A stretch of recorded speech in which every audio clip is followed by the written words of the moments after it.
Okay. अब हम लोग आईडीटी में जीएसटी तो कंप्लीट हो चुका है। अब जो कस्टम्स वाला पोर्शन बचा हुआ है specifically for CMA inter exam के लिए, सी इंटर का कस्टम्स नहीं है, सीएमए इंटर में कस्टम्स है, उसको हम लोग कवर करते हैं सीएमए इंटर का बुक से, ठीक है, न्यू सिलेबस का।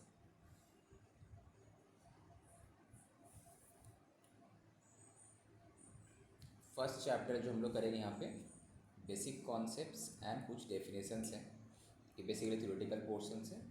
उसके बाद धीरे धीरे प्रैक्टिकल में लोग घुसेंगे, ठीक है। तो सबसे पहली चीज़ जो है वहाँ पे लाइन बाय, जब भी न्यू चैप्टर स्टार्ट करोगे एक बार के लिए ईच एंड एवरी लाइन तुमको पढ़ना है। पढ़ते पढ़ते तुमको जस्ट हाईलाइट करना है कि कौन सा तुम्हारे लिए रिलेवेंट है नहीं है, ठीक है। लाइक यहाँ से हम रीड करने स्टार्ट करते हैं। Entry number 83 of list 1 to the schedule 7 of the constitution, में इंडियन कॉन्स्टिट्यूशन है तो इंडियन कॉन्स्टिट्यूशन का एंट्री नंबर 83 लिस्ट 1 में इम्पावर दिए गए किसको, यूनियन गवर्नमेंट। यूनियन गवर्नमेंट मतलब सेंट्रल गवर्नमेंट जो पावर रहता है, to legislate and collect duties किसके ऊपर, ऑन इम्पोर्ट एंड एक्सपोर्ट्स।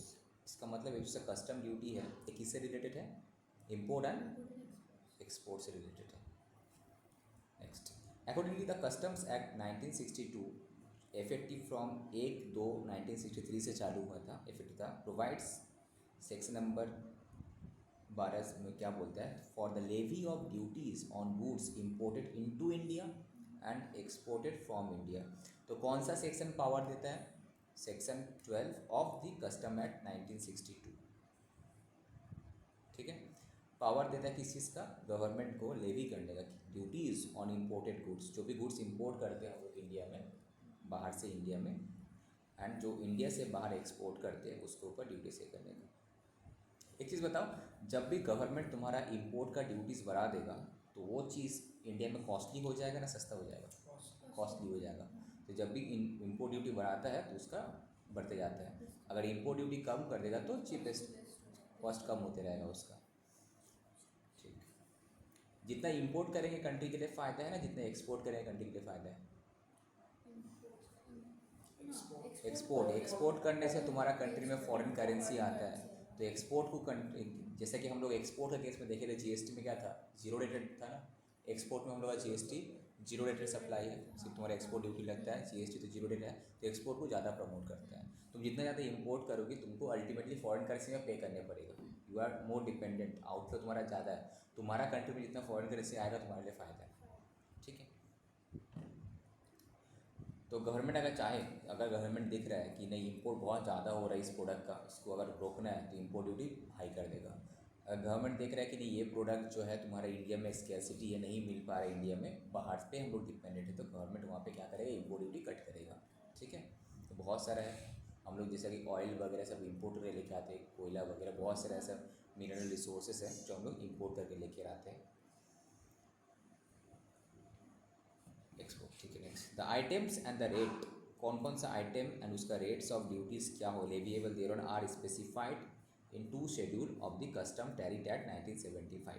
एक होता है कस्टम्स एक्ट, जैसे कि इनकम टैक्स एक्ट है, तो यहाँ पे कस्टम का टैरिफ, ये तो कस्टम एक्ट में बता देगा, अब टैरिफ क्या रेट होगा नहीं होगा, कौन सा गुड्स पे क्या होगा नहीं होगा, वो कस्टम्स टैरिफ एक्ट 1975 में तुम्हारा 2 शेड्यूल है उसके लिए, कौन कौन सा आइटम एंड क्या रेट ऑफ ड्यूटीज़ है, ठीक है। द फर्स्ट शेड्यूल जो है स्पेसिफाई करता है द वेरियस इंपोर्ट आइटम, बेटा खुले जाओ ना विंडोटा।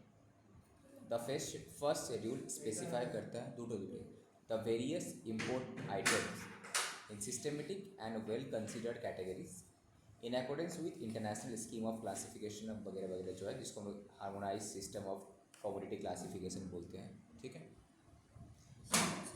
And specifies the rate of import duties, क्या था, आइटम्स, आइटम क्या था एंड रेट क्या होगा स्पेसिफाई किया हुआ इसमें। The duties on imported items are usually levied either on specific और एट वैल्यूडम बेसिस, क्या होता है अभी आगे जब बढ़ेंगे हम लोग समझ जाएंगे, ठीक है। But in few cases specific cum ad valorem duties are also levied. The second schedule, ये था तुम्हारा फर्स्ट शेड्यूल, तो फर्स्ट शेड्यूल में बेसिकली क्या है, items, rates. The second schedule incorporates the items that are subject to export duties, तो export के लिए कहाँ पे है, सेकेंड शेड्यूल में, एंड उसका क्या रेट होगा।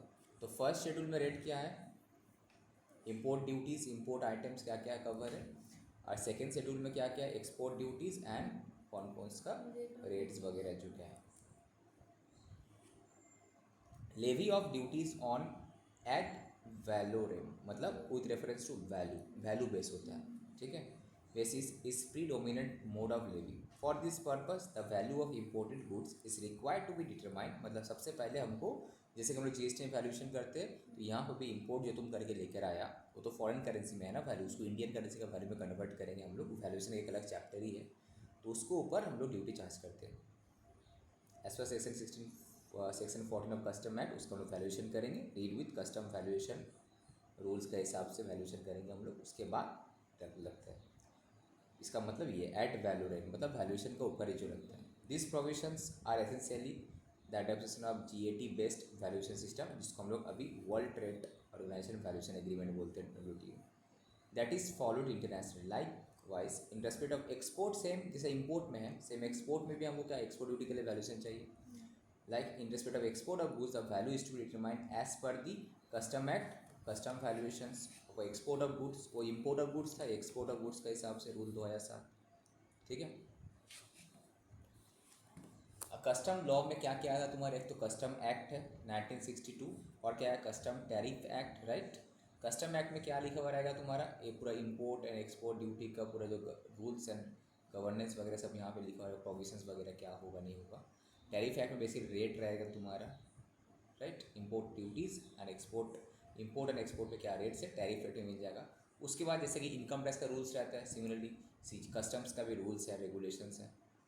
यहाँ पे दो रूल्स तुमको दिखा, क्या रूल्स, एक है valuations of exported goods rules, एक तुम्हारा वैल्यूएशंस ऑफ इंपोर्टेड गुड्स का रूल्स है, ठीक है। फिर ड्यूटी ड्रॉबैक भी है। तो बेसिकली कस्टम में ये सब चीज़ कवर है, custom act 1962, custom tariff act 1975 and rules and regulations. अब आ जाते हैं लेवी ऑफ कस्टम ड्यूटी, जैसे कि इनकम टैक्स लेवी होता था, जीएसटी भी लेवी करता, अब levy of custom duty, it extends to whole of India.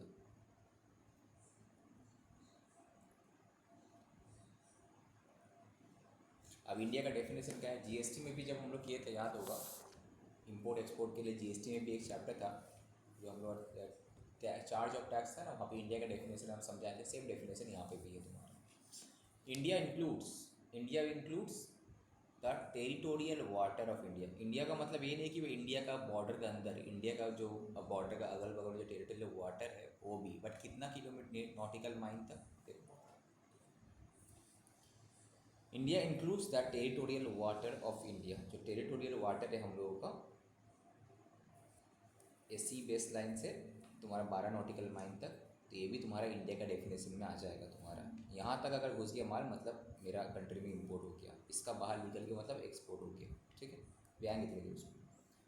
And और क्या बोल रहा है, as per section 3 of the territorial water continental shelf, नया वर्ड मिल रहा है तुमको, right, territorial water, continental shelf, exclusive economic zone, special economic zone था, यहाँ पे exclusive economic zone and other maritime zone act 1976।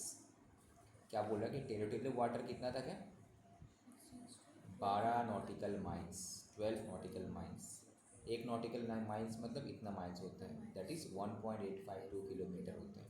एक माइल्स मतलब 1.852 किलोमीटर, तो 12 नॉटिकल मतलब 12 किलोमीटर, मतलब यहाँ से तुम समझ लो कितना दूर होगा, ठीक है।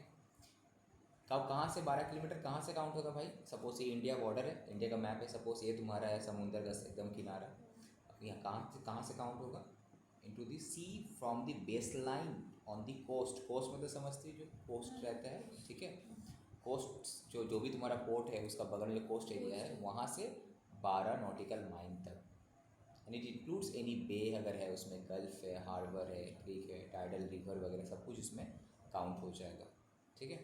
तो ये अगर तुम्हारा बेस लाइन है, सपोज ये जो दिख रहा है मैप में, ये तुम्हारा अगर बेस लाइन है, यहाँ से ये तुम्हारा 12 नॉटिकल माइल है, तो इसका नीचे का पोर्शन, ऊपर का पोर्शन, सब कुछ तुम्हारा इसमें आ जाएगा, ठीक है। तो टेरिटोरियल वाटर का नीचे का भी आएगा प्लस ऊपर का भी आएगा तुम्हारा, नेक्स्ट लाइन में बताएगा। Further note that India includes not only the surface of the sea, समुद्र का जो सरफेस है वो नहीं, but also the C bed, जो नीचे का पोर्शन। सरफेस मतलब ये समुद्र का ये सरफेस ही नहीं, उसका नीचे जो तुम्हारा सी बेड है, ठीक है, ये सी बेड भी आ जाएगा। इसका नीचे का कुछ मिनरल रिसोर्सेज तुम खोद रही हो तो ये भी तुम्हारे इंडिया का डेफिनेशन में ही आएगा, ठीक है। कहाँ गया, surface of the sea but also the C bed, subsoil underlying and the air space, जो ऊपर का जो सपोज एयरप्लेन फ्लाइट आ रहा है, अगर यहाँ पे घुस गया मतलब मेरे इंडियन जोन में आ गया तुम्हारे, ठीक है। तो इंडिया का डेफिनेशन में क्या है तुम्हारा, सबसे पहले टेरिटोरियल वाटर्स कितना किलोमीटर तक, अप टू 12 नॉटिकल माइल्स। उसका नीचे सी बेड, सब सॉइल वो भी आ जाएगा, ठीक है। ये रहा तुम्हारा सी बेड, सब सॉइल एंड एयर स्पेस, ठीक है। पानी तो था ही, पानी का सरफेस उसका ऊपर नीचे दोनों आ जाएगा।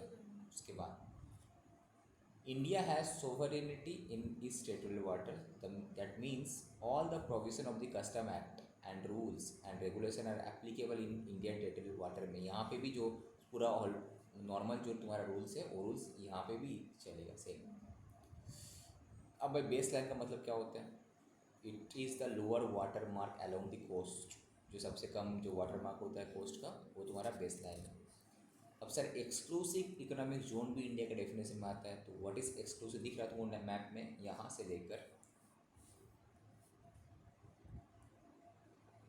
यहाँ तक जो है एक्सक्लूसिव इकोनॉमिक जोन है।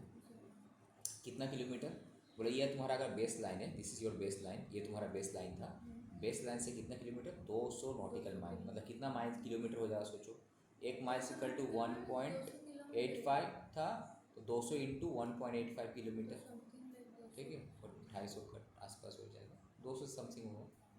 तो ये तुम्हारा एक्सक्लूसिव पूरा यहाँ से लेके यहाँ तक बेस 12 नॉटिकल माइल से नहीं, यहाँ से पूरा काउंट होगा, उसमें से इतना ये थे, बाकी ये तुम्हारा एक्सक्लूसिव इकोनॉमिक जोन है। बेस लाइन से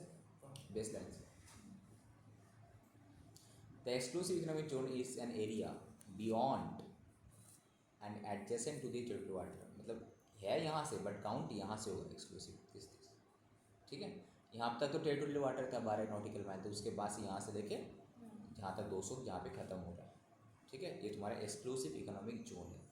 इस एरिया में बेसिकली क्या होता है, बेसिकली कोई अगर suppose oil and natural gases वगैरह का जो जैसे ONGC वगैरह खुदाई करते हैं ना सब लोग, इस एरिया में तुम्हारा आ जाता है वो सब, इंडिया में फॉल करेगा तुम्हारा।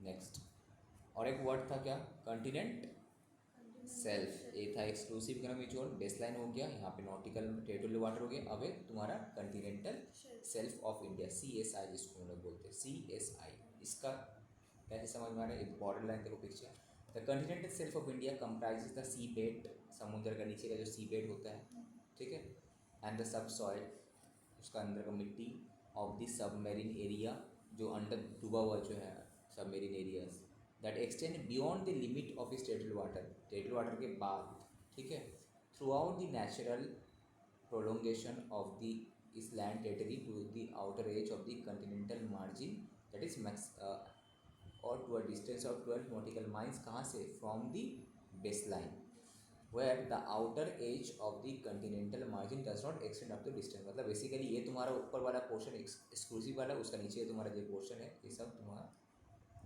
कॉन्टिनेंटल सेल्फ का अंदर आ गया, ठीक है। अब इंडिया का उसके बाद का जो तुम्हारा पोर्शन है ये तुम्हारा हाई सी एरिया हो गया, हाई सी उतना हाई सी ट्रांजेक्शन हो रहा है, बियॉन्ड 12 नॉटिकल माइल एडमिशन, ये तो हो गया एरिया सी बेड, ठीक है। ये जो तुम्हारा अब हुआ हाई सी ट्रांजेक्शन, मतलब मेरा इंडिया यहीं पे ख़त्म हो गया, अब जो है तुम्हारा हाई सी ट्रांजेक्शन हुआ, ना इसका देश है ना उसका देश, हाई सी ट्रांजेक्शन, जैसे यहाँ घुसेगा इंडिया में घुस के हाई सी ट्रांजेक्शन से यहाँ पे हो रहा है। पेट्रोलिंग करते हैं ना, इसलिए समुद्र में वो अपना एरिया में रहता है, देखता है मेरा बॉर्डर में कोई घुस रहा है कि नहीं घुस रहा है। तो 12 नॉटिकल माइल्स तक क्यों है, मतलब उसके बाद भी तो है ना, वो सब कंट्री का सब साथ जैसे जिस तरह से एग्रीमेंट हुआ होगा सबको तो हिस्सा है ना भाई उसमें, ज़्यादा ले लेगा तो फिर कहाँ से देगा, सब तुम ले लेगा तो कहाँ से देगा, तुम्हारा अकेले का समुद्र थोड़ी। The extension of the custom act 1962 and the custom tariff act to EEZ, मतलब एक्सक्लूसिव इकोनॉमिक जोन में भी है तुम्हारा एंड कॉन्टिनेंटल सेल्फ में भी है। टेरिटोरियल वाटर में तो था ही, सेम चीज़ तुम्हारा यहाँ पे भी एप्लीकेबल होगा एंड कंटिनेंटल सेल्फ वाले एरिया में भी एप्लीकेबल होगा। द नोटिफाइड डेजिग्नेटेड एरियाज ये जो कंटिनेंटल सेल्फ है इसमें कुछ कुछ एरिया नोटिफाइड रहते हैं। सपोज इस एरिया में कुछ ऑयल एक्सप्लोरेशन कर रहा है तो नोटिफाइड रहता है, ये सब भी तुम्हारा उसमें आ जाएगा इंडिया का डेफिनेशन। तो तुम्हारा टेरिटोरियल वाटर तो था ही इंडिया का डेफिनेशन में। उसके बाद यहाँ पे हम लोग सीखे सर समझ में आया एक्सक्लूसिव इकोनॉमिक जोन कितना 12 नॉटिकल माइल बेस लाइन से, ये भी उसी के अंदर ही, बट नीचे का जो क्वेश्चन सब जो है a whole of that is exclusive economic zone भी आएगा इंडिया में, कंटिनेंटल शेल्फ ऑफ इंडिया जो आएगा वो भी आएगा। ठीक है, क्या बोल रही हो? द प्रोस्पेक्टिंग फॉर एक्सट्रैक्शन और प्रोडक्शन ऑफ मिनरल ऑयल्स, ठीक है, including petroleum natural gas, basically ये सब एरिया में रहते हैं तुम्हारा इन द कंटिनेंटल शेल्फ या फिर एक्सक्लूसिव इकोनॉमिक जोन वाला एरिया में आता है, वो भी तुम्हारा आएगा। And supply of any goods in connection with any of the efforts, suppose यही काम चल रहा है ONGC का, सपोज वहाँ पे कुछ एक्टिविटी चल रहा है ऑयल एक्सप्लोरेशन की, तो वहाँ पे कोई गुड्स वगैरह जा रहा है तो इंडिया का डेफिनेशन इंडिया के अंदर ही है, वो बाहर नहीं जा रहा है, एक्सपोर्ट नहीं वाले से बोला जाएगा उसको। ऐसा नहीं कि समुद्र से बाहर क्यों होता है एक्सपोर्ट, नहीं, समुद्र से बाहर गए भी तो दो, अगर हम कंटिनेंटल सेल्फ तक है that is exclusive economic zone तक है अप टू 200 नॉटिकल माइल्स तक भी है तो हम इंडिया में ही है, एक्सपोर्ट नहीं हुआ मेरा, उसके बाहर जगह तब एक्सपोर्ट माना जाएगा। ठीक है, खाली समुद्र क्रॉस किया मतलब एक उसका बॉर्डर लाइन है राइट, उसके बाद जाके एक्सपोर्ट। सिमिलरली आया मतलब बस उसमें घुस गया, मेरा यहाँ पहुँचने में इम्पोर्ट स्टार्ट हो गया वहाँ से। तो नाउ द टैक्स पॉइंट, मैं टैक्स कब लगेगा, क्या बोल रहे हैं यहाँ पे, तुम लोग को समझ में आ रहा है? ऑनलाइन डाउट रहने से बोलना, ठीक है। The implication of the extension of the act to whole of CSI मतलब continental shelf of India and EZI exclusive economic zone of India is that bringing of any goods from any other country to any place in EZ या फिर continental shelf of India is connection with any activity related to extraction या फिर production of mineral oil shall be treated as import under Custom Act 1962। फिर से कोई भी goods तुम अगर इंडिया से लेके गया तो ठीक है, अगर बाहर से लेके आया है इस एरिया में कि तुम ऑयल सपोज ONGC वहाँ पे ऑयल एक्सट्रैक्शन कर रहा है बट कोई गुड्स बाहर से इंपोर्ट करके लाकर वहीं पे यूज़ कर, तो इम्पोर्ट ही में आएगा वो। ऐसा नहीं बोलेगा कि तुम इंडिया में काम कर रहे हैं तो कोई भी गुड्स है तो नहीं, बट वो लाया तो तुम बाहर से प्रोक्योर करके उसको, and would be charge to duty accordingly. Further mineral oils produce in that area, EZ बोलो या फिर कंटिनेंटल शेल्फ ऑफ इंडिया बोलो, would be deemed to be produced in India and it will be subject to levy of central excise duty। Production पे क्या होता है, central excise duty होता है, जैसे कि अभी क्या ऑयल वगैरह पे GST नहीं है ना, एक्साइज ड्यूटी भी लगता है, तो वहाँ पे सेंट्रल एक्साइज ड्यूटी लगेगा तुम्हारा under the central excise act 1944। ठीक है, ক্রেডিট কার্ডের मतलब যদি পেড হয় অয়েলটা তখন দেখেছি জিএসটি লাগে, वो तुम्हारा सर्विस चार्ज काटছে, তুমি পেট্রোল তুমি GST थोड़ी चार्ज করছো, তো সার্ভিস চার্জের উপর ব্যাংক তোমার কাটছে।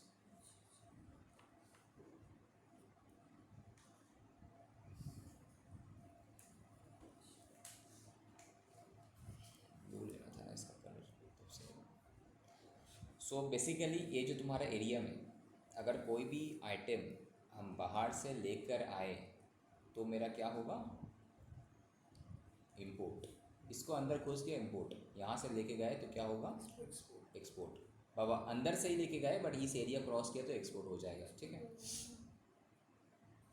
और एक चीज़, इस एरिया में तुम जो भी काम कर रही हो, जो मिनरल अगर तुम्हारा it is related to oil वगैरह है तो इसमें GST तो नहीं लगता, तो तुमको एक्साइज ड्यूटी पेमेंट करने पड़ेगा गवर्नमेंट को। जैसे कि ONGC वगैरह अगर काम कर रहा होगा, इंडियन ऑयल ONGC, तो यहाँ जो भी प्रोडक्शन कर रहा है मिनरल ऑयल्स वगैरह, इसका ऊपर गैस हो सकता है एक्साइज ड्यूटी पेमेंट कर रहा है। बिकॉज अभी भी क्या है ना, नॉर्मली GST सब में नहीं है, पेट्रोलियम प्रोडक्ट वगैरह में नहीं है, गैसेस नहीं है, तो वहाँ पे अभी भी तुम्हारे एक्साइज ड्यूटी एप्लीकेबल है, तो वहाँ पे एक्साइज ड्यूटी पेमेंट करेगा। एक्साइज ड्यूटी पहले क्या था, प्रोडक्शन करोगी, बेचो या ना बेचो, तुम प्रोडक्शन कर ली तो तुम गवर्नमेंट को उसका जो वैल्यूएशन होता है उस वैल्यू के ऊपर GST तुमको एक्साइज ड्यूटी पेमेंट करना पड़ेगा, परसेंटेज था। ठीक है, अब इंडियन कस्टम्स वाटर्स, यहाँ पे क्या किए थे, टेरिटोरियल वाटर हम लोग किए,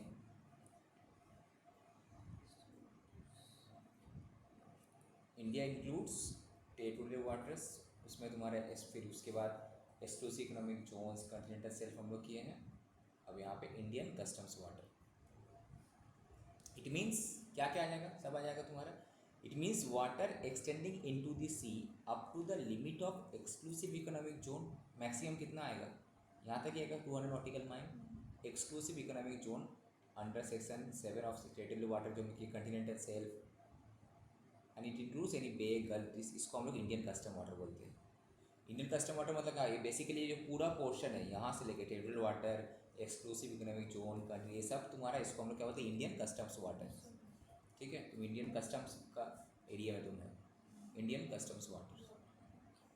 tax point sir, the exclusive economic zone, in the exclusive economic zone the union has sovereign rights for the purpose of exploration, union मतलब सेंट्रल गवर्नमेंट का, exploration, exploitation, conservation and management of the natural resources both living and non living, as for producing energy from tides, तुम tide से जो wave होता है, winds energy वगैरह तुम बना ये कर, एक्सक्लूसिव राइट है।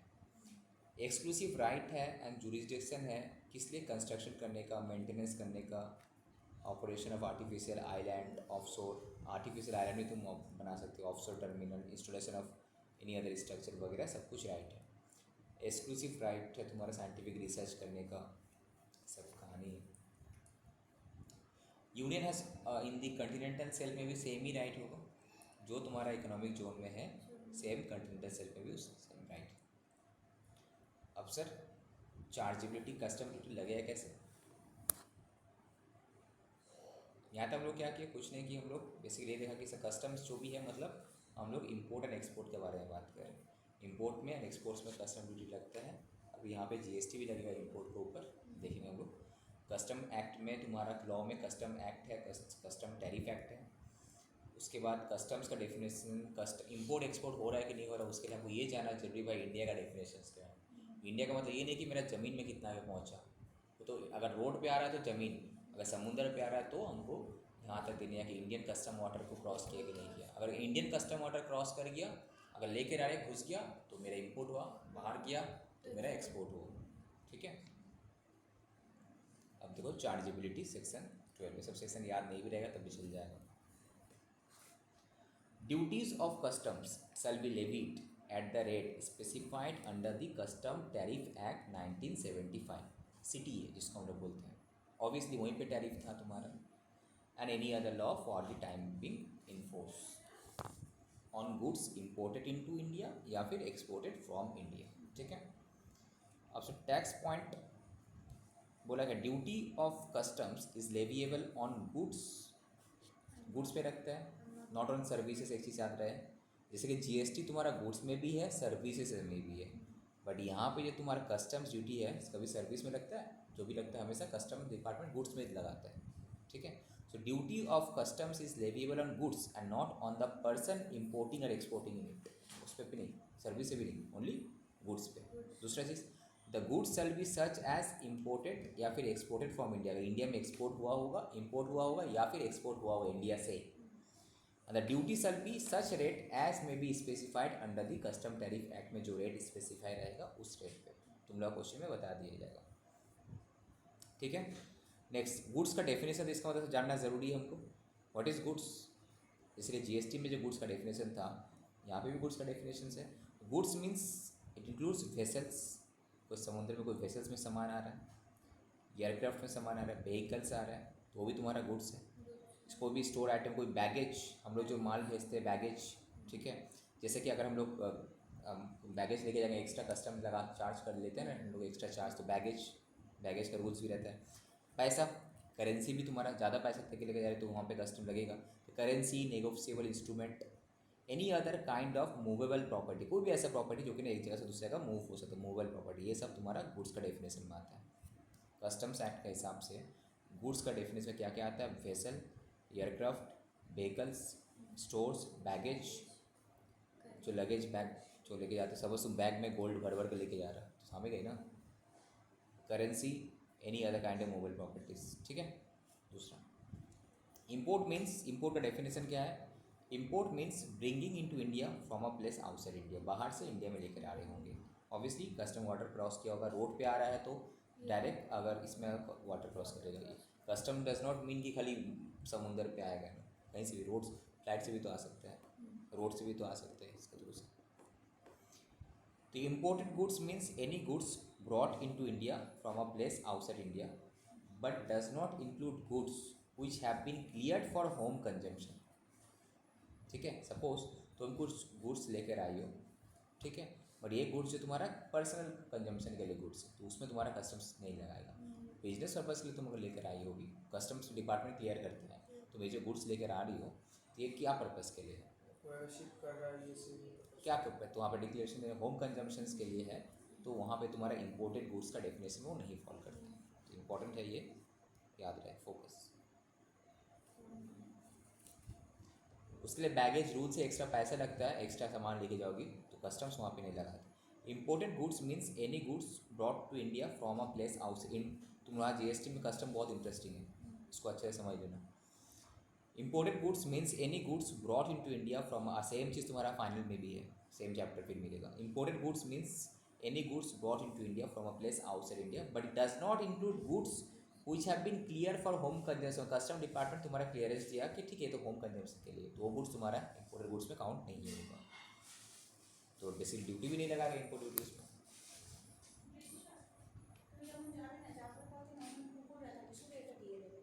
हाँ वो नहीं रहता है, नहीं नहीं यहाँ पे रहता है ट्रॉली में। हाँ पे रहता है। तो जब जाइए ना आगे बढ़ेगी सोना वाला जैसे टर्न लेगी तो वहाँ पे तो ले लेते मैं उसका बैग में रखना हो जाएगा। पेट को फीड करने मांग रहे ना। Dutiable goods, dutiable goods, dutiable मतलब जिसमें ड्यूटी लगता है। Dutiable goods means any goods which are chargeable to duty. Duty मतलब इम्पोर्ट ड्यूटी या फिर export duty, and on which duty has not been paid, but तुम ड्यूटी नहीं pay की, that is called dutiable goods, जिसमें chargeable थे but तुम pay नहीं की। इम्पोर्टर, जो इम्पोर्टर मतलब जो बाहर से परचेस करके लेकर आता है, importer, right. Importer in relation to any goods at any time between their importations and the time when they are clear from home consumptions includes any owner or any person holding himself out to be the importers। तो जब भी customs में आता है तो customs का clearing house होता है तो वहाँ से हम क्लियरिंग कराने पड़ते हैं, ठीक है। Tax point, the term importer also includes a person who has cleared the goods from warehouses even though he is not the actual importer, he is also an importer। actual importer कोई और है क्या है? हाँ जल्दी खाइए क्या देखिए। एक्चुअल इंपोर्टर जो है तुम्हारा हो सकता है XYZ लिमिटेड का नाम में आया, बट उसको क्लियर कराने के लिए कौन गया? मिस्टर एक्स का है।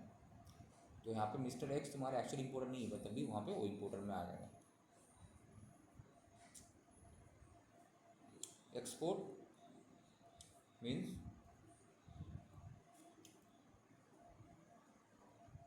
Taking out of India to a place outside India, इसका ठीक उल्टा, ठीक उल्टा। एक्सपोर्ट गुड्स जैसा वहाँ पे इंपोर्ट गुड्स था, सेम एक्सपोर्ट गुड का मीनिंग होगा यहाँ से तो यहाँ तक जो है हम लोग इंपोर्ट के बारे में पढ़ रहे थे।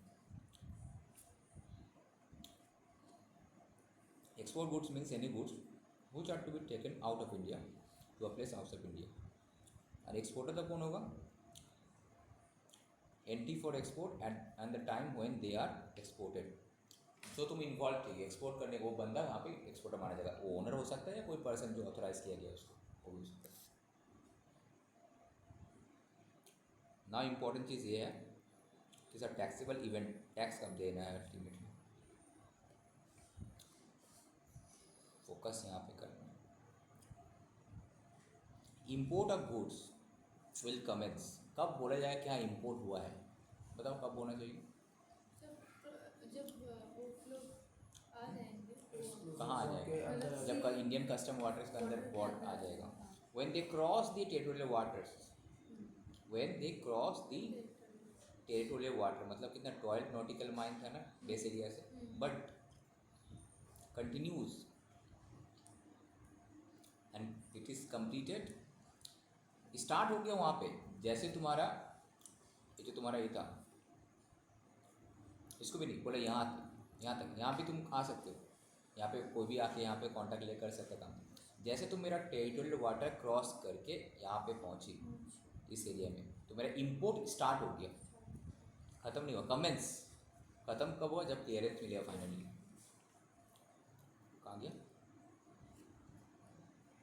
Import of goods will commence when they cross the territorial waters. वो जो पिक्चर दिखाया टेरिटोरियल वाटर्स का, ये जो पिक्चर्स आपको बोलते यहाँ से यहाँ यहाँ तक नहीं कट यहाँ भूल गए थे।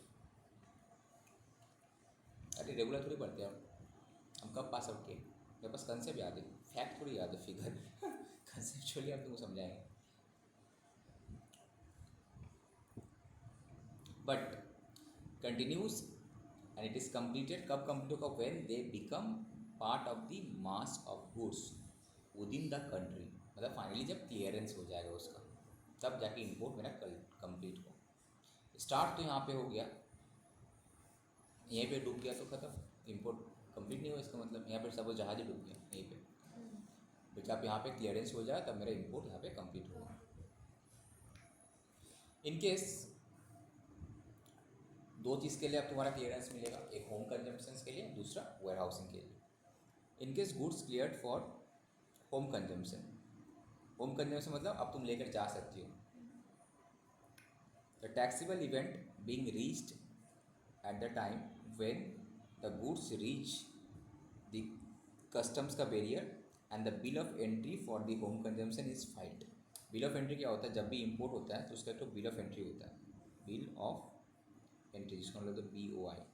इंपोर्ट में बिल रहता है, जैसे कि हम लोग परचेज करते हैं टैक्स इनवॉइस रहता है ना, तो यहाँ पे bill of entry important role play करता है। यहाँ पे बिल ऑफ एंट्री, जब भी तुम्हारा जहाज में सामान चढ़ता होगा उसके साथ साथ एक बिल ऑफ एंट्री गिरता है, और जब हम यहाँ से भेजते हैं तो बिल ऑफ लैंडिंग गिरता है। दो bill of entry is related to import, bill of lading अभी आएगा रिलेटेड टू एक्सपोर्ट्स। ठीक है,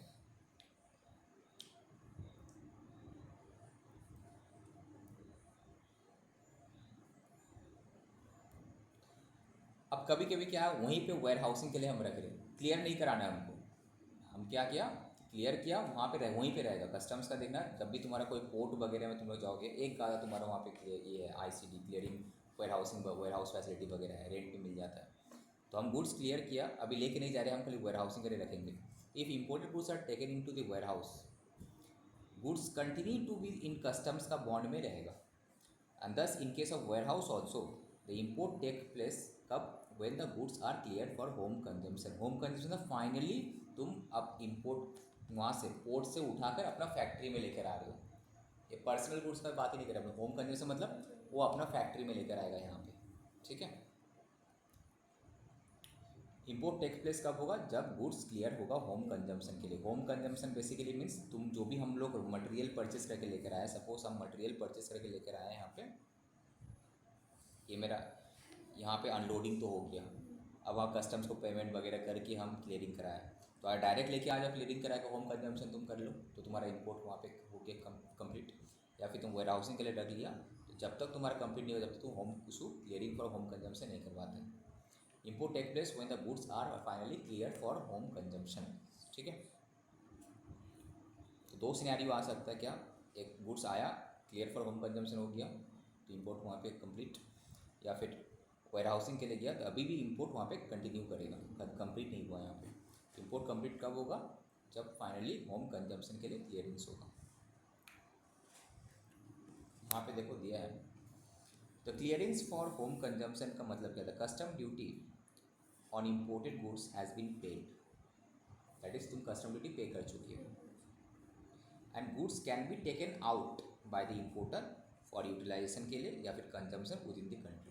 तुम कस्टम ड्यूटी पे कर दी, अब तुम अपना सामान को लेके कहीं भी जा सकती हो, that is called clearance for home consumptions. ठीक है,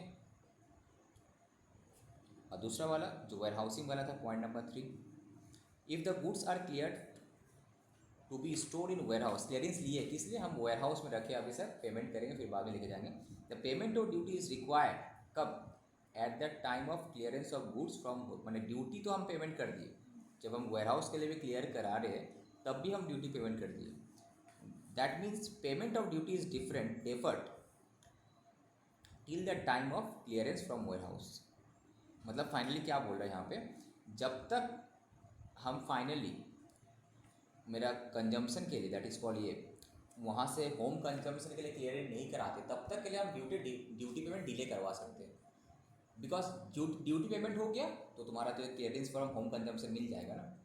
हम अभी ड्यूटी पेमेंट नहीं कर पाए तो हमको करना नहीं है बिकॉज हमको और कुछ दिन वहाँ पे स्टॉक में रखना है. मेरा ट्रांसपोर्टेशन में इशू चल रहा है तो तुम 2 दिन रखो वहाँ पे, जो रेंट चार्जेस लेते चलेगा. उसके जब तुम अल्टीमेटली वेयर हाउस से निकालोगी तो तुमको पेमेंट करके निकालने पड़ेगा. एक बार पेमेंट हो गया तो क्लियरेंस फॉर होम कंजम्पशन मिल गया. ठीक है. तो जैसे कि इम्पोर्ट अगर आया, इसका 2 सिनेरियो हो सकता है. तुम संक्शन निकाल लिया, क्लियरेंस फॉर होम का ड्यूटी पेमेंट किया तो तुमको क्लियरेंस फॉर होम कंजम्पशन मिल गया, तुम लेके जाओ. तुमको होम कंजम्पशन या फिर तुम ड्यूटी पेमेंट कर दी तभी तुम वेयर हाउस में रखी.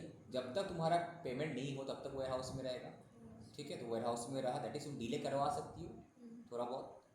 वेयर हाउस में रहेगा, वो अपना चार्जेस काटेगा. राइट. वो चीज़ आपको बोल रहा है. If the goods are cleared to be stored in warehouse, payment of duty कब करना है तुमको? At the time of clearance from goods from warehouse. Warehouse से जब तुम निकालोगी फॉर होम कंजम्पशन के लिए तब पेमेंट करने से, दैट इज डिफर करा सकते हैं. और इस केस में क्लियरेंस फॉर होम कंजम्पशन बिना पेमेंट का तो क्लियरेंस होगा ही नहीं होम कंजम्पशन के लिए.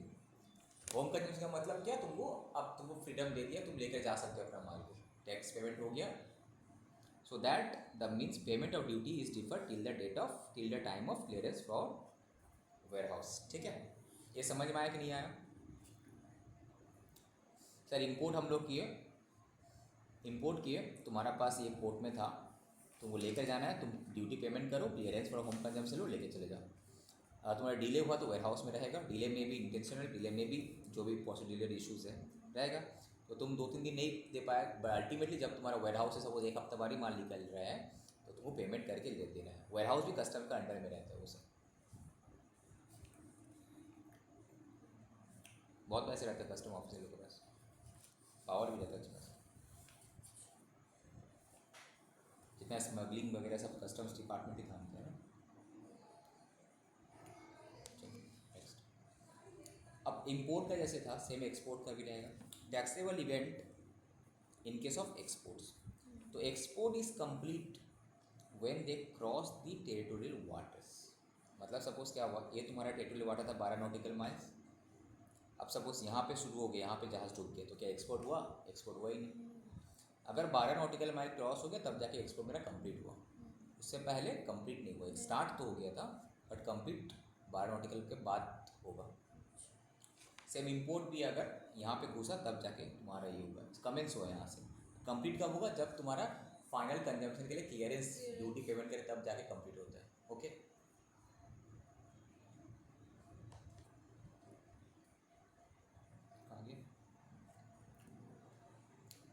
Taxable event in case of export. Export of goods is complete कब होगा? When they cross the territorial waters. That means if the goods sink, जो हम बता रहे थे, within the territorial water export is not complete. जहाज डूब गया, ऐसा बहुत केस स्टडी है. तो एक्सपोर्ट ड्यूटी क्यों दें? जहाज ही मेरा डूब गया, इंश्योरेंस हुआ तो पैसे मिल जाए. एक्सपोर्ट तो हुआ ही नहीं तो why I should pay export duty. ठीक है. Object of this act is to tax only those goods which gets mixed up with the mass of goods in India.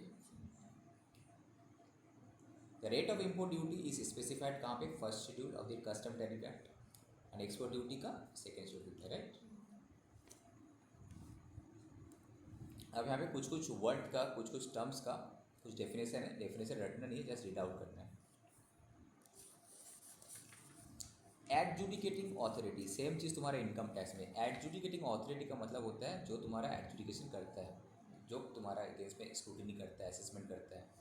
जैसे कि यहाँ पे इनकम टैक्स डिपार्टमेंट का पूरा है तो यहाँ पे भी सेम है. वहाँ पे यहाँ पे CBIC, यहाँ पे कौन था? इनकम टैक्स डिपार्टमेंट का CBDT, central board of direct tax. तो यहाँ पे CBIC का अंडर में वो बोर्ड CBIC बोल सकते हैं उसको. जैसे कि इनकम टैक्स में कमिश्नर होता है पोस्ट, यहाँ पे भी कमिश्नर पोस्ट है. एपिलेट ट्राइब्यूनल होता है. They are the adjudicating authority. इन लोगों के पास पावर रहता है to pass any order against you.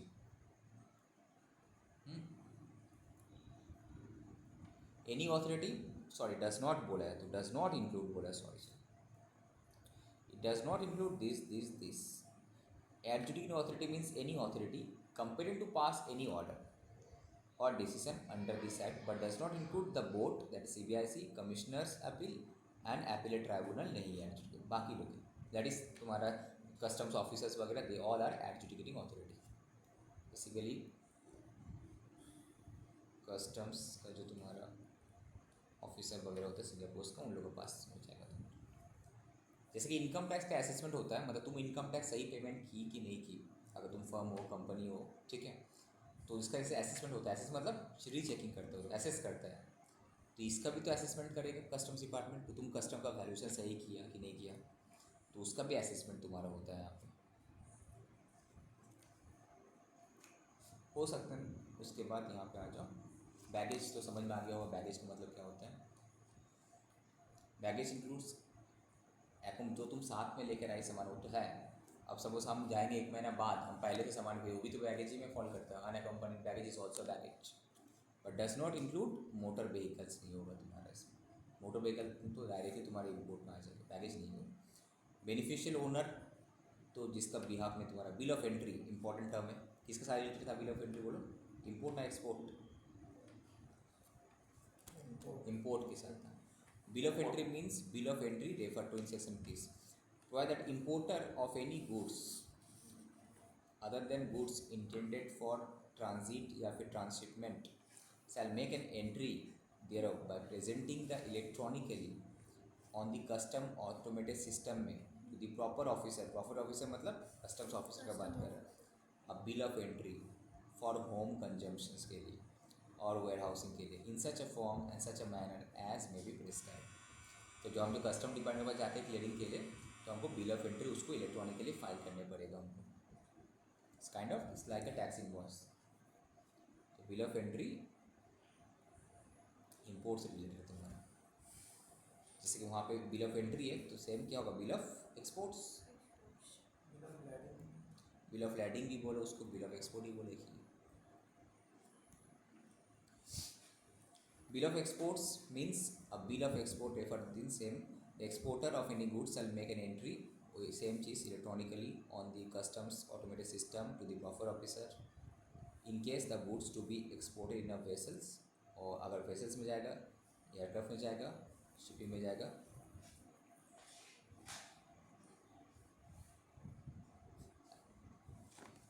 and in case the goods to be exported by land, a bill of export in such a form and such a manner.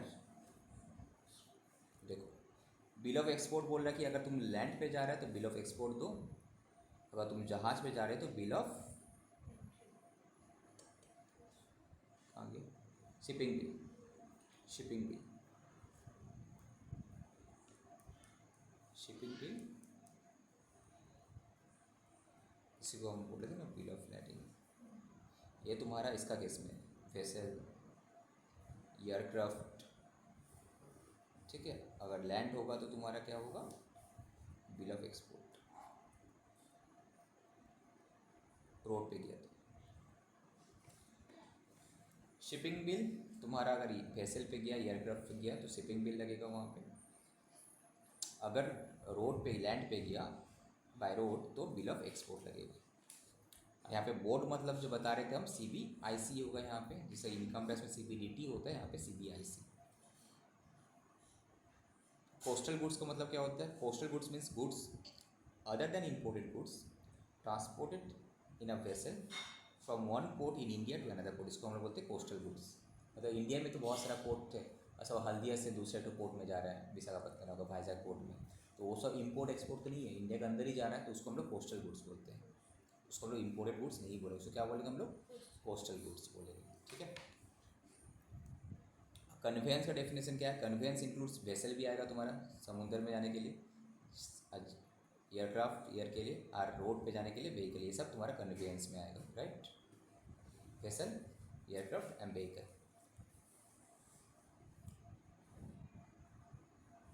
Custom station नया term है. Custom station means any customs port. Custom का जो port रहता है, airport होता है, airport में भी कस्टम्स हैं, पोर्ट में भी है. इंटरनेशनल कुरियर टर्मिनल पे भी है, इंटरनेशनल तुम अगर कुरियर भेजिए तो वहाँ पे भी चेकिंग होता है, फॉरेन पोस्ट ऑफिस है, लैंड कस्टम स्टेशन है, ये सब तुम्हारा कस्टम स्टेशन के अंदर फॉल करता है। Custom port, custom airport, international courier terminal, foreign post and land custom station. ठीक है, कस्टम एयरपोर्ट तो समझ में आएगा, वो एयरपोर्ट वाला का जो है custom area. Custom area means the area of a custom station व warehouse and includes any area in which imported goods or export goods are ordinarily kept before clearance by custom authority। वो सब custom area के अंदर आता है। Custom port तो port का बात कर रहे हैं, छोड़ दो। इनलैंड कंटेनर डिपो भी उसी में आ जाएगा। फॉरेन गोइंग वेसल्स और aircraft, foreign going vessels aircraft means any vessels aircraft for the time being engaged in the carriage of goods या फिर पैसेंजर्स बिटवीन एनी पोर्ट और airport in India and any port और airport outside India, इसको बोलते हैं foreign going vessel. मतलब अगर तुम्हारे इंडिया से स्टार्ट किया, इंडिया के बाहर कोई और यहाँ से स्टार्ट किया बट एंड उसका जर्नी एंड खत्म दूसरा कंट्री में, तो उसको फॉरेन गोइंग वेसल बोलेंगे।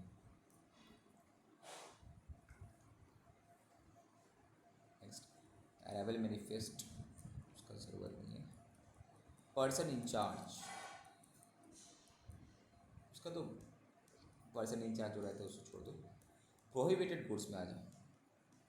प्रोहिबिटेड गुड्स मतलब जो सब गुड्स का मना कि मीन्स एनी गुड्स इसका इंपोर्ट और export are subject to any prohibition under this act. List रहता है, मना किया रहता है कि ये गुड्स तुम इंपोर्ट एक्सपोर्ट नहीं कर सकते।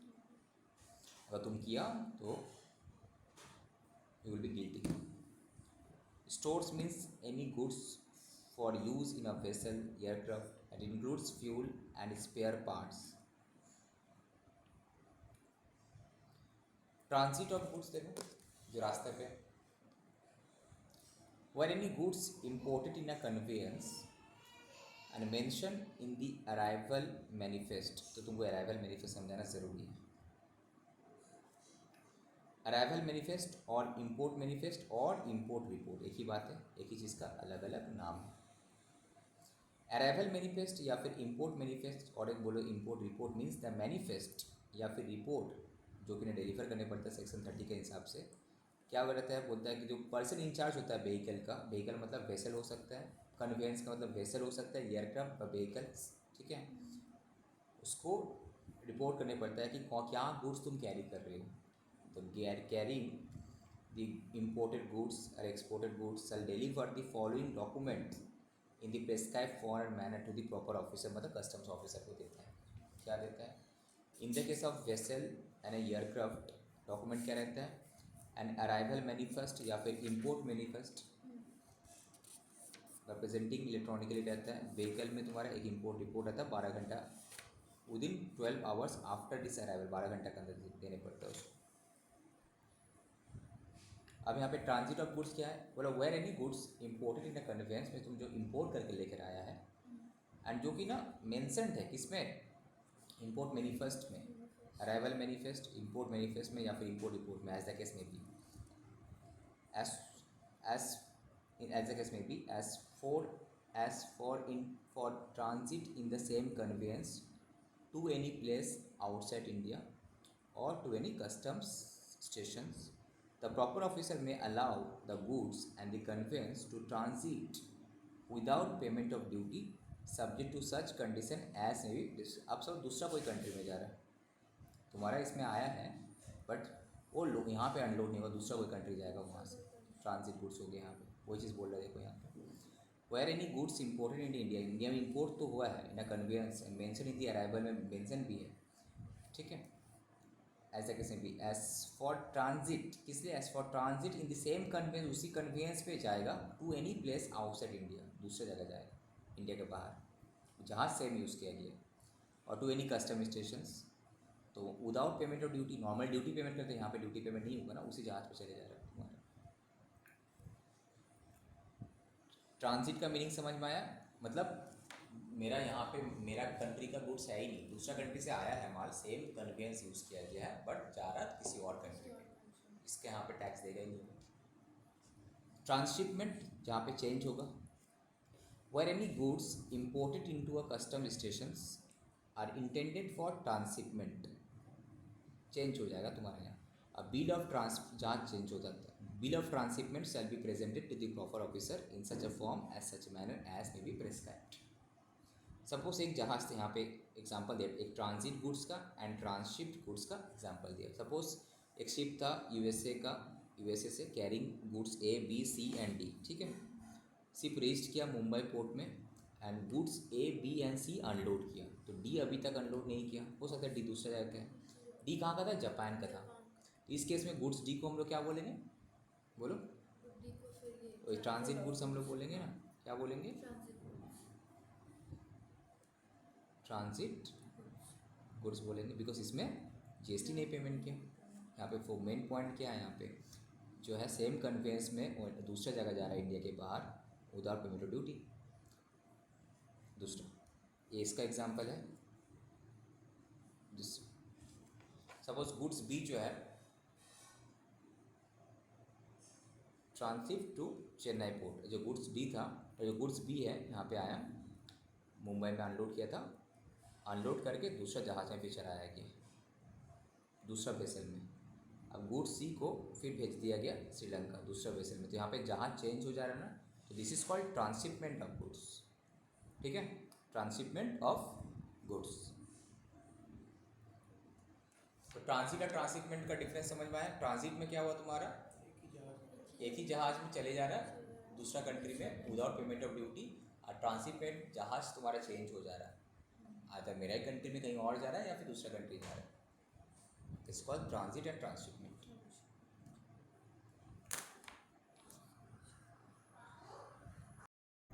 Determination of duty where goods consist of articles liable to different rate. मतलब तुम्हारे पास डिफरेंट आर्टिकल्स है जिसका अलग अलग, जैसे जीएसटी में क्या था, मिक्स सप्लाई का कंसेप्ट था, तो यहाँ पे भी डिफरेंट आर्टिकल। तो भाई कौन सा आर्टिकल और कौन से रेट में होगा? भाई the goods consist of set of articles, उसमें बहुत सारे आर्टिकल्स, मैंने एक प्रोडक्ट है बट मल्टीपल उसका कंपोनेंट है। ड्यूटी सेल भी सब, बट उसका कस्टम ड्यूटी अलग अलग है। तो कैसे कैलकुलेट होगा? तो क्या बोल रहा है, articles liable to duty on the basis of quantity अगर है तो such article shall be chargeable on the basis of quantity, अलग अलग क्वांटिटी अलग अलग रेट। अगर आर्टिकल्स जो है it liable to duty on the basis of value है, तो if they are liable to duty at same rate है तो such article shall be chargeable at that rate, same rate है तो। बट अगर भाई डिफरेंट रेट है तो such article shall be chargeable at the highest of such rate. जैसे mix supply में था जीएसटी का हाईएस्ट रेट में हो रहा था, यहाँ पे भी हाईएस्ट रेट पे होगा। डिफरेंट रेट से उसमें से जो हाईएस्ट रेट वाला है उस पर होगा। अगर आर्टिकल्स कोई ऐसा है कि नॉट लायबल टू ड्यूटी तो such article shall be chargeable on the basis of mention to ever. इस तरह से जिस तरह से तुम्हारा ड्यूटी है उस तरह से होगा तुम्हारा। अदर पॉइंट्स क्या है, accessories of and spare parts और maintenance and repairing, accessories, spare parts, maintenance, repairing, implements for any article shall be chargeable at the same rate of duty at that articles। मतलब उसका अगर suppose तुम main product purchase की, suppose TV वगैरह fridge वगैरह, उसका जो accessories है स्पेयर पार्ट्स है, तो मेन प्रोडक्ट का जो तुम्हारा कस्टम्स का रेट होगा उसी रेट पे चार्जेबल्स होगा। एग्जाम्पल वगैरह machine is chargeable eight the rate of 30%, तो उसी से रिलेटेड जो भी तुम्हारा ये एक्सेसरीज वगैरह सब 30% रेट पे चार्जेबल होगा कस्टम से। और the importer produces evidence to the satisfaction of the proper officer regarding the value of any articles liable to different rates of duty, such article shall be chargeable to duty separately at the rate applicable to it. अगर तुम कुछ evidence देते हो कि नहीं अलग अलग तुम्हारा है तो अलग अलग तुम्हारा इसमें चार्जेबल होगा वहाँ पे। When the importer produce evidence जो कि ना प्रॉपर ऑफिस सेटिस्फाइड है regarding the value of any article जो कि ना डिफरेंट रेट में चार्जेबल होगा, तो such article shall be chargeable to duty separately at the rate applicable to it.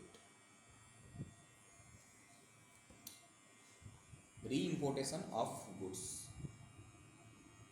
If goods are imported into India after exportations, मतलब क्या हुआ, export कर दिए थे हम, सपोज मेरा कोई सामान ख़राब हो गया था, उसको रिपेयर करने के लिए हम एक्सपोर्ट किए, या फिर हम बेच दिए थे अब रिटर्न आ गया, तो क्या री इम्पोर्टेशन हुआ? इसका मतलब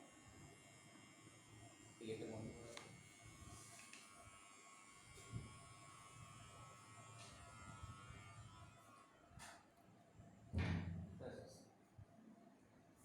If goods are imported into India after exportations therefrom, मतलब बाहर जाने के बाद इंडिया में आया तो री इम्पोर्ट हुआ ना ये. Such goods shall be liable to duty and subject to all the condition and restriction जो तुम्हारा नॉर्मल इम्पोर्ट है केस में होता है. ठीक है. Duty on goods derelict, wreck, jetsam, flotsam. Difficult ये है ना, मीनिंग है ना. डेयरलिफ्ट, रेक, जेटसम, फ्लोटसम. डेयरलिफ्ट मतलब property abandon at sea without hope of recovering, गिर गया. रेक मतलब property cast ashore by tides after shipwreck, जहाज टूट के फंस के चले गए. Jetsam goods are cast into the sea for lightening, मतलब जहाज को बाहरी हो गया था, जहाज खाली करने के लिए हमको जो सामान को पानी में फेंकने पड़ा. ठीक है, बिकॉज अदरवाइज डूब जाता टाइटेनिक का तरह. Flotsam good separated from ship by some peril, सब दुश्मन समुद्री लुटेरा आके लेके चले गए. ठीक है, तो उस केस में क्या होगा ड्यूटी.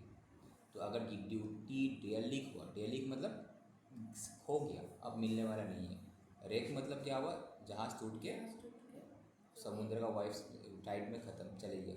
जेटसम मतलब हमको खाली करने के लिए, जहाज को डूबने से बचाने के लिए खाली करने पड़ा. और फ्लोटसम मतलब तुम्हारा समुद्र पेरिल लोग जाके लुटेरे लोग लूट के चले गए. तो उस केस में सर क्या होगा. तो ट्रीटमेंट क्या होगा. गुड्स बीइंग डेयर जो भी है केस में coming into India, it shall be dealt with as if they were imported into India. ये माना जाएगा कि एज इफ उसको इंडिया में लाया गया. However where it is shown to the satisfaction of the proper officer, जो कस्टम्स ऑफिसर का अगर प्रूव किया जाए that they are entitled to be admitted duty free, ये ड्यूटी फ्री होना चाहिए था, देन द प्रॉपर ऑफिसर में admit it as duty free कर सकता है. अदरवाइज ड्यूटी प्रूफ करने पड़ेगा तुमको. वही केस चलता है. Custom duty not leviable in certain cases, कुछ केसेस में कस्टम ड्यूटी नहीं लगता है. कौन केसेस में. Pilfered goods. In the following cases the duty is not leviable, और लेविएबल है भी तो कम रेट में. पिल्फर्ड्स चोरी होगी. उसके बाद reduce duty on damage goods, damage हो गया लाते लाते मेरा. Relinquishment of the title of the goods, हम किसी और को बेच दिए, लाते लाते हम किसी और के नाम में गुड्स ट्रांसफर कर दिए. रेमिशन of duty on destroy goods, goods destroy हो गए तो उससे ड्यूटी को रिड्यूस भी कर सकते हैं या फिर नो ड्यूटी भी कर सकते हैं. तो नो, अब इसी का एक करके दिया. No duty on pilferage, pilfered goods. Conditions क्या है भाई. ड्यूटी नहीं लगेगा और कुछ कंडीशंस है. इम्पोर्टेड गुड्स आर, हाँ तुम जो गुड्स इम्पोर्ट किया था चोरी हो गया. ठीक है. सच गुड्स आर पिल्फर्ड कब हुआ. आफ्टर अनलोडिंग, अनलोडिंग के बाद तुम्हारे यहाँ पोर्ट में माल आ चुका था, अनलोडिंग हुआ, उसके बाद चोरी हुआ है. And unloading there and before the proper officer has made an order for clearance for home conveyance, मतलब ऑर्डर देने के पहले. तो अगर अब कस्टम का रिस्पॉन्सिबिलिटी था ना कि गुड्स चोरी नहीं हो, तो मेरा अभी तक तो हम प्रॉपर ऑफिसर का ऑर्डर ही नहीं आया, उससे पहले चोरी हो गया लोडिंग के बाद, तो या फिर डिपो हम वेयर हाउस में रखे थे वहीं से माल चोरी हो गया, तो इस केस में तुम्हारा ड्यूटी नहीं लेगा. दूसरा पिल्फर्ड गुड्स आर नॉट रीस्टोर, जो चोरी हो गया तो उसको फिर कोई तुम्हें रीस्टोर दिया नहीं, उस केस में ड्यूटी नहीं लगेगा. Treatment the importer shall not be liable to pay the duty leviable on such pilfered goods. ठीक है. Tax point. Pilfer means steal something typically of small value or small quantity. It does not mean total destruction, a complete loss नहीं, थोड़ा बहुत चोरी हो गई. If such goods are restored, फिर से तुमको अगर दे दिया to the importer after pilferage, the importer becomes liable to pay duty, तुमको ड्यूटी देने पड़ेगा. The principle govern this provision is that when the goods are not in the control of the importer and he is not liable to pay duty thereon, उसका control में नहीं था, चोरी हो गया तो उसको ड्यूटी क्यों पे करेगा वो. Section 13 does not deal in the situation, कब अगर goods are lost and destroyed, lost भी हो गया चोरी भी हो. लॉस्ट मतलब चोरी हो गया, ये चोरी किया है कोई, तुम्हारा लॉस्ट होकर डिस्ट्रॉय हो गया. Goods are pilfered before unloading, unloading से पहले अगर हुआ होगा तो अनलोडिंग के बाद होगा तो कस्टमर रिस्पॉन्सिबल, अनलोडिंग से पहले लाते लाते ही हो गया तुम्हारे जहाज में। When goods are pilfered after the order of, अब तुम्हारा कस्टम डिपार्टमेंट तुमको होम क्लियरेंस का ऑर्डर दे दिया, तो होम कंजम्पशन क्लियरेंस के लिए अब तुम्हारा रिस्पॉन्सिबिलिटी है ये। अब वहाँ पे अगर चोरी हुआ है तो उसमें कुछ करने का नहीं है वहाँ पे।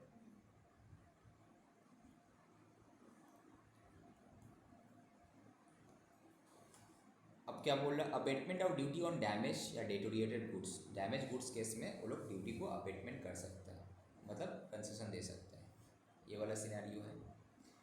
Where it is shown to the satisfaction of the assistant commissioner of custom and deputy commissioner of customs that any imported goods had been damaged or had deteriorated, quality खराब हो गया at any time before or during the unloading of, before unloading या फिर during unloading का time पे, and that any imported goods other than warehouse goods छोड़कर had been damaged at any time after the unloading of goods in India but before its examination on account of any accident. It is not due to any wilful act, जानबूझ से नहीं हुआ है, negligence की वजह से नहीं हुआ उस केस में। And that any warehouse goods had been damaged at any time before clearance for home consumption, ठीक है। एंड यहाँ पे भी मेरा कोई नेग्लिजेंसी वगैरह नहीं था, उस केस में डिपार्टमेंट तुम्हारा ड्यूटी को कम कर सकता है। कैसे बोलेगा कि जब अच्छा अगर गुड्स का ये एक्चुअल वैल्यू इतना था, वैल्यू बिफोर डैमेज इतना था, तो तुम्हारा ड्यूटी इतना हो रहा था, ये 1 है तो 2। अभी अगर तुम्हारा गुड्स का डैमेज वाला गुड्स का वैल्यू इतना है तो कितना होगा, प्रोपोर्शनेट कर देगा, राइट। मतलब अगर डैमेज नहीं होता तो कितना ड्यूटी होता, तो अब डैमेज हुआ तो कितना होगा, प्रोपोर्शनेट कर दो बस।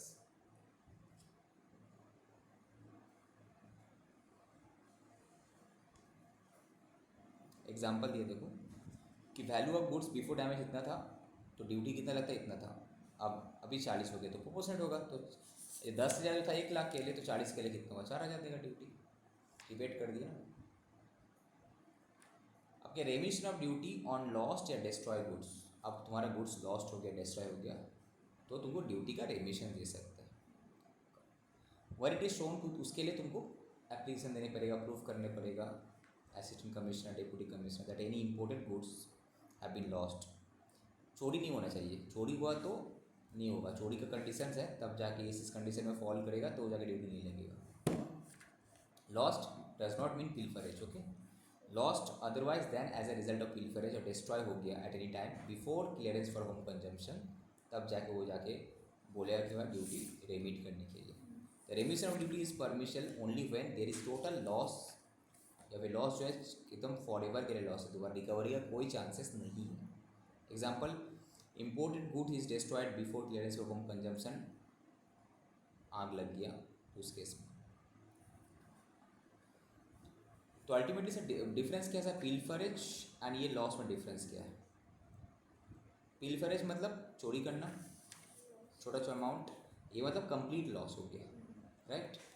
Duty liability, yes importer not liability पे ड्यूटी, अगर वो प्रूफ कर दे कि तुम्हारा अनलोडिंग से पहले अनलोडिंग के बाद हुआ इसमें हुआ, और इस केस में सैलरी रेमिटेड उसको हो जाएगा, अगर ड्यूटी पेमेंट किया भी तो उसको रेमिट कर देगा, दे देगा।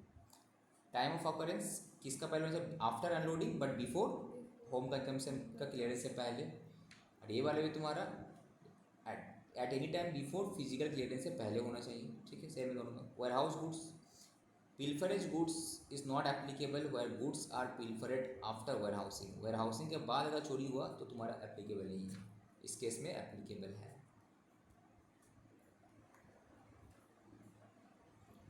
अब बर्डन टू प्रूफ किसको प्रूफ करना, ऑब्वियसली इंपोर्टर को प्रूफ करना पड़ेगा यहाँ पे।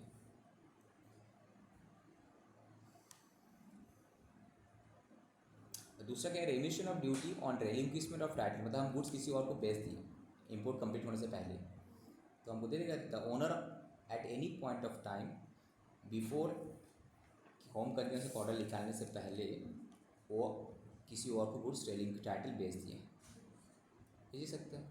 ये सब थ्योरी आता है कभी कभी।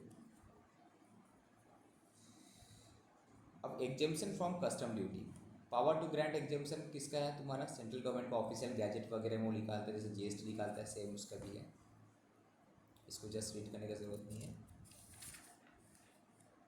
अब क्लासिफिकेशन, जैसे कि जीएसटी में क्या है, अलग अलग गुड्स का एचएसएन कोड अलग होता है, क्लासिफिकेशन है, तो यहाँ पे भी क्लासिफिकेशन है, अलग अलग गुड्स है, फर्स्ट शेड्यूल, सेकंड शेड्यूल, है ना, एक इंपोर्ट ड्यूटी, एक्सपोर्ट ड्यूटी, यहाँ पे भी क्लासिफिकेशन इंपॉर्टेंट है। नेक्स्ट क्लास में यहाँ से मेन